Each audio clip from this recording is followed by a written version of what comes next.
Hello， 大家好，又係 Chris 啊。咁大家嚟我鋪頭係咪以為咧，淨係有得食呢個鐵板燒啦，又或者定係呢個肉燥飯系列嘅嘢咧？咁梗係唔係咁簡單啦。其實我哋咧早前咧已經有推出到呢個台式漢堡系列嘅喎。咁我哋咧有3款俾你哋選擇啦。咁第一款啦就係呢個日本嘅飛驒和牛啦，跟住之後有呢個台式漢堡雞扒啦、台式豬扒啦咁樣樣。咁我哋有得俾你揀單點或者升級套餐，加20蚊咧會有配呢個鹽酥雞啦同埋嘢飲嘅。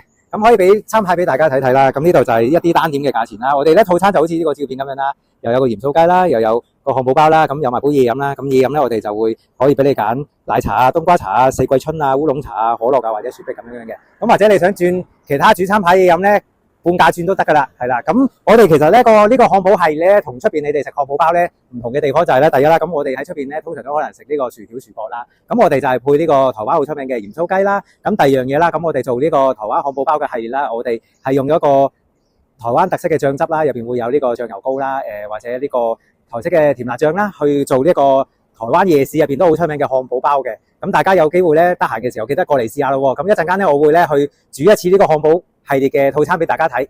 咁唔好走開啦。咁咧我而家就示範煮一個台式雞扒漢堡俾大家睇下個製成品係點。咁我哋咧就會先將雞扒咧煎香咗佢先嘅。咁咧要冚蓋焗啦。另外啦，我哋亦都會將個包咧攞牛油煎香佢啦。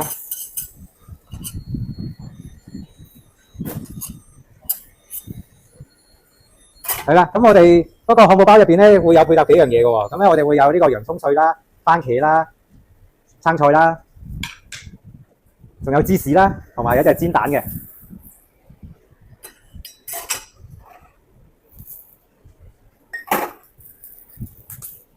咁我哋咧個雞蛋咧會煎到佢咧半生熟嘅。咁如果你有要求想佢全熟咧，可以同我哋啲師傅講嘅喎。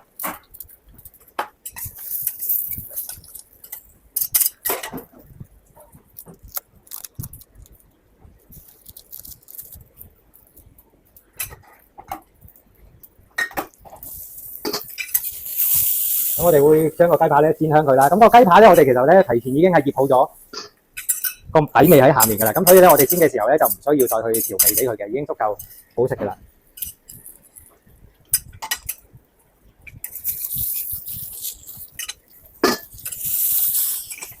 係啦，咁我哋會煎到個雞扒金黃色咗之後咧，再反轉佢咧，再去焗一焗佢啦。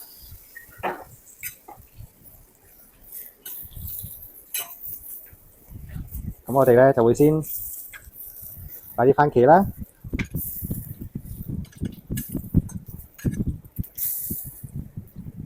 再擺啲生菜啦，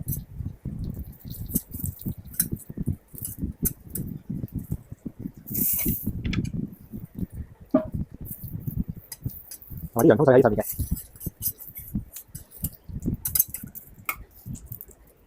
咁跟住咧，我哋咧呢個漢堡咧就會咧加入咧2種咧比較台灣地道啲嘅調味料啦，有呢個醬油膏啦，仲有呢個甜辣醬啦。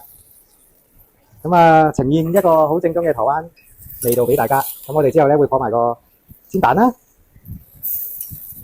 係啦。咁我哋而家就係等個雞扒熟咗就可以夾埋一齊㗎啦。係啦。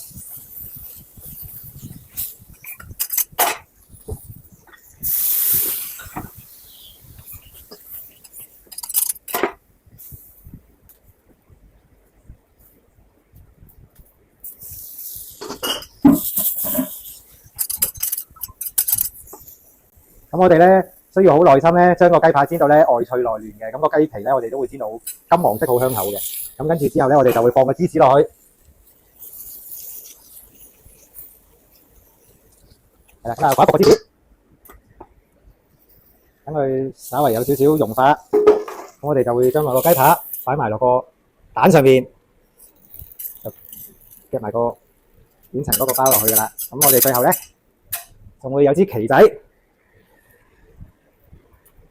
篤落去，咁啊俾大家可以睇到呢個台式雞扒漢堡包。咁呢一個咧就係我哋嘅套餐嚟嘅，咁啊會包埋有呢個鹽酥雞啦，呢個漢堡包啦，咁同埋有一個嘢飲嘅。咁所以大家可以過嚟試下喎，好特色嘅台式漢堡包。咁我哋下集再見，多謝晒，拜拜。記得關注再走哦。